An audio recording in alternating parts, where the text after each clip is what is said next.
خوبصورتی کیا ہے؟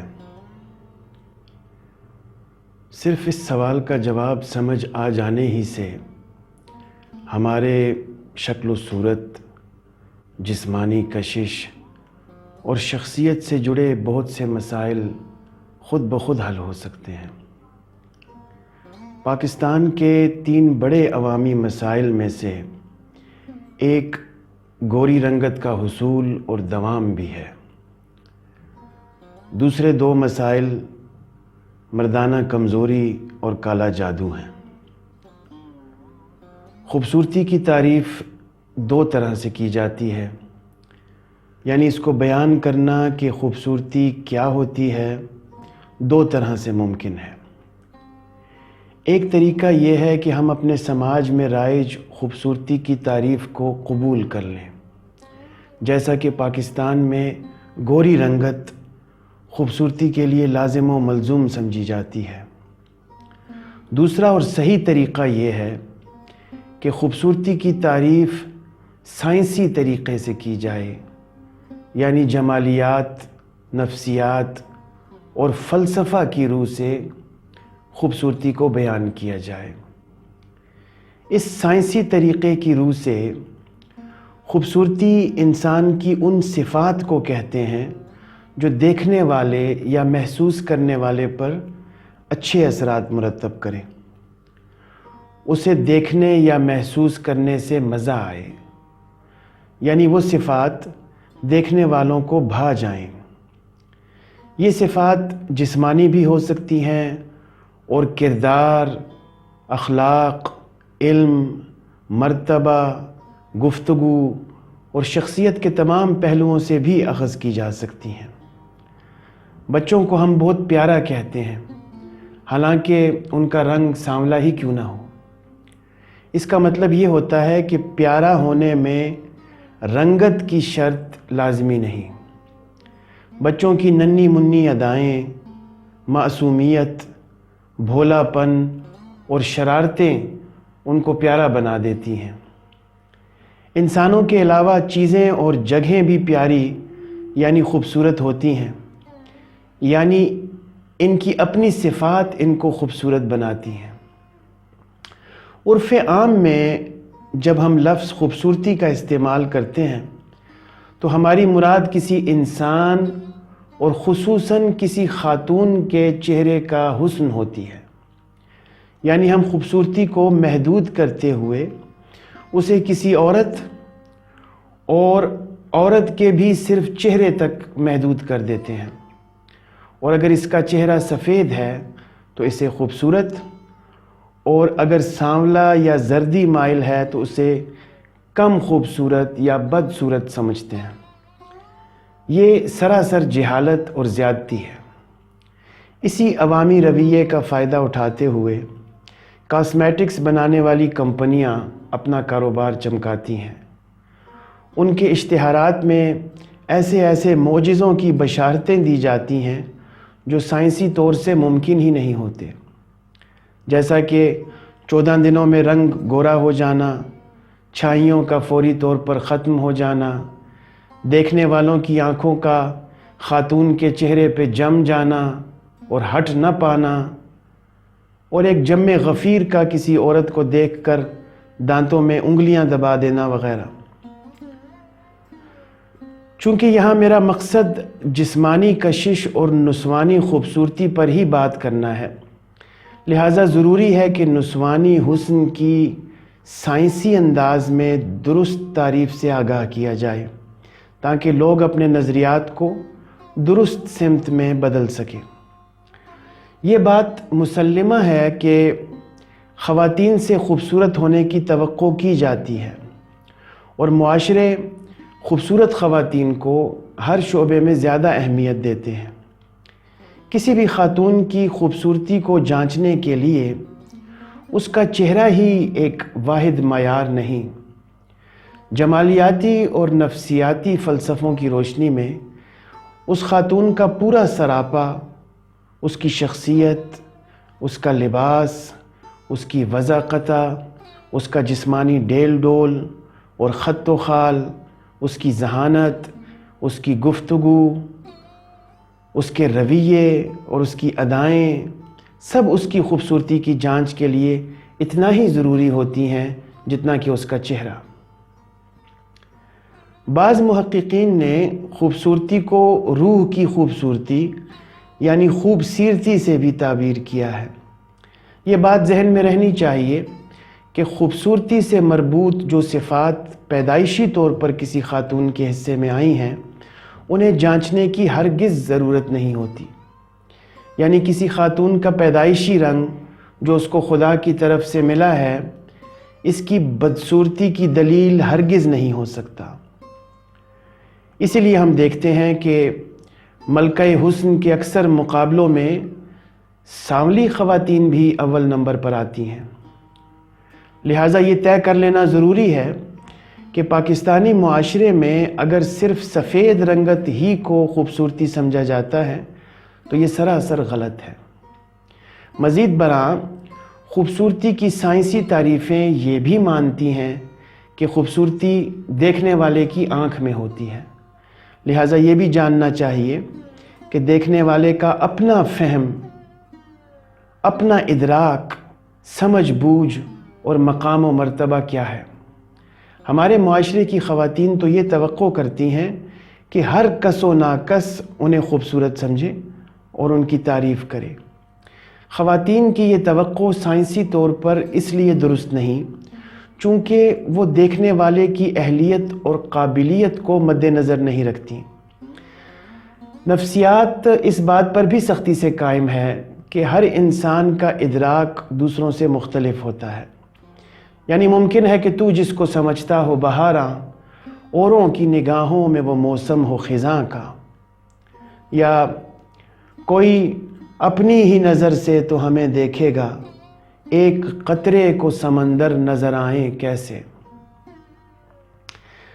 ان حقائق کو جاننے کے بعد ہمارے لیے یہ ضروری ہے کہ ہم خوبصورتی کو سائنسی طریقے سے ہی سمجھنے اور پرکھنے کی کوشش کریں، وگرنہ ہم خوبصورتی کو روایتی طریقے سے بیان کرتے رہے تو ہم کبھی بھی کسی درست تعریف تک نہیں پہنچ پائیں گے، کیونکہ خوبصورتی کے روایتی معیار وقت کے ساتھ ساتھ مختلف معاشروں میں مختلف طریقوں سے بدلتے رہتے ہیں اور فیشن کی طرح کبھی ایک سے نہیں رہتے۔ جیسا کہ 15ویں اور 16ویں صدی عیسوی میں یورپ میں موٹی اور بھاری بھرکم خواتین کو خوبصورت سمجھا جاتا تھا۔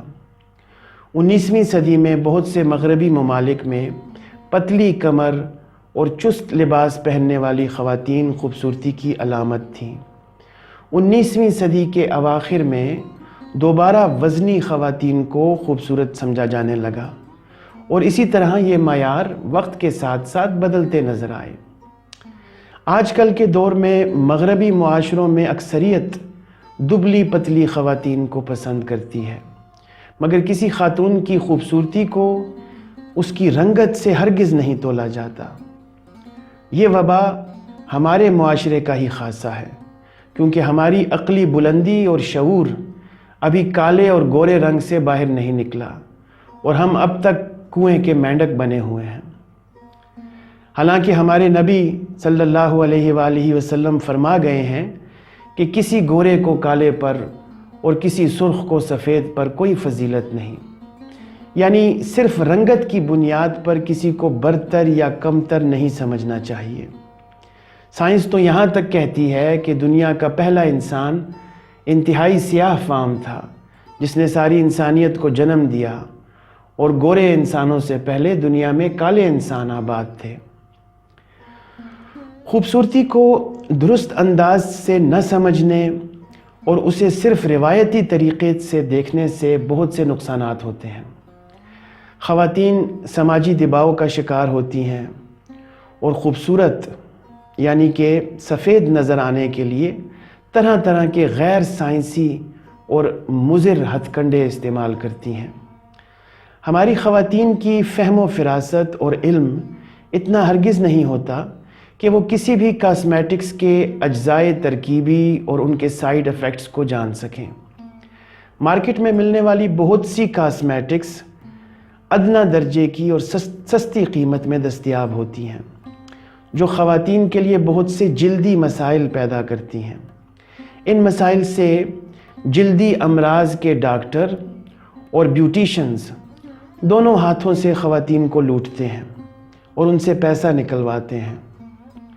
ایک زمانہ تھا کہ مسلمان معاشرے میں گلی گلی میں درس و تدریس کے سلسلے ہوتے، مگر آج ہمارے معاشرے میں گلی گلی میں بیوٹی پارلرز کھل چکے ہیں اور ہر پارلر پر خواتین کا ہجوم رہتا ہے۔ وہ اپنی باری آنے کا انتظار کرتی ہیں اور پہلے سے نمبر لے کر تشریف لاتی ہیں۔ خواتین یہ تک نہیں دیکھتی کہ جس بیوٹیشن کے پاس وہ جا رہی ہیں اس کی اپنی اہلیت اور قابلیت کیا ہے۔ اکثر بیوٹیشنز نے صرف چند ہفتوں کی تربیت لینے کے بعد اپنی دکانیں سجائی ہوئی ہیں۔ یہی حال جلد کے ماہر ڈاکٹروں کا بھی ہے، جن کی اخلاقی حالت کا اندازہ ان کے بورڈ پڑھ کر یا ان کے لیٹر ہیڈ پڑھ کر آسانی سے لگایا جا سکتا ہے، جہاں وہ خود کو ماہر امراض جلد و جنسیات کہتے نظر آتے ہیں، یعنی جلد کے ساتھ ساتھ مردانہ اور زنانہ جنسی امراض کو بھی دیکھتے ہیں جو ان کا شعبہ ہی نہیں۔ معاشرے میں ان سب باتوں کا تنقیدی جائزہ لینے کے بعد میں نے اس موضوع پر تحقیق کی اور ایک نیا نفسیاتی مرض دریافت کیا جس کا موجودہ نفسیات میں تذکرہ نہیں ملتا۔ اس مرض کو میں نے کیرزما فوبیا کا نام دیا، یعنی خوبصورتی کم ہو جانے یا کھو دینے کا خوف۔ اس نئے مرض کی دریافت کے بعد میں نے اس پر مزید تحقیق کی اور اس کی علامات وضع کیں جو درج ذیل ہیں۔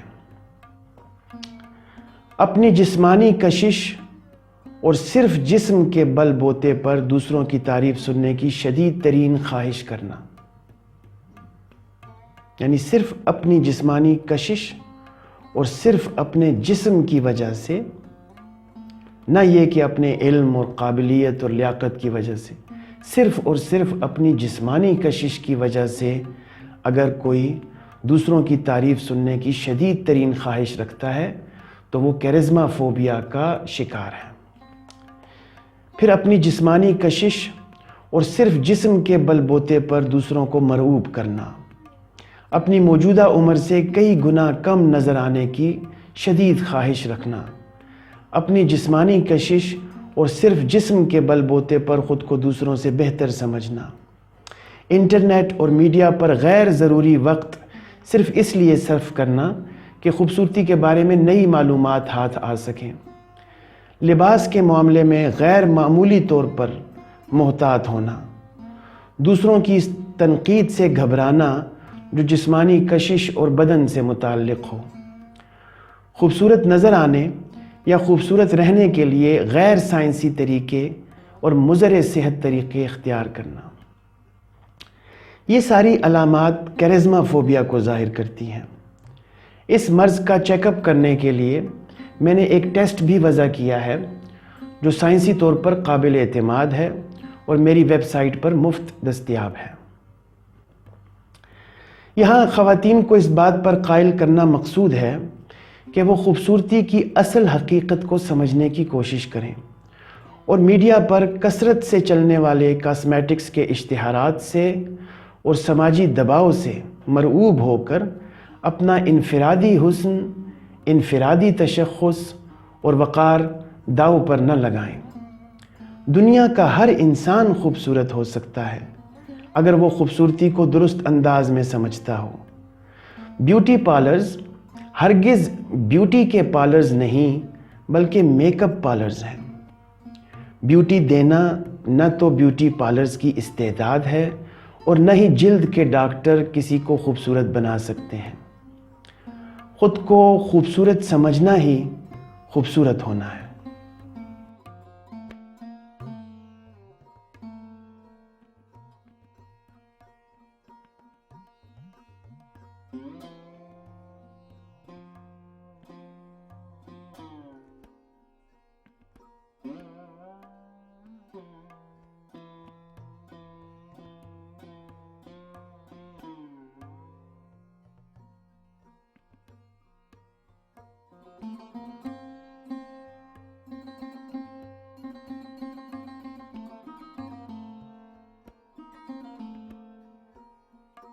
ہے۔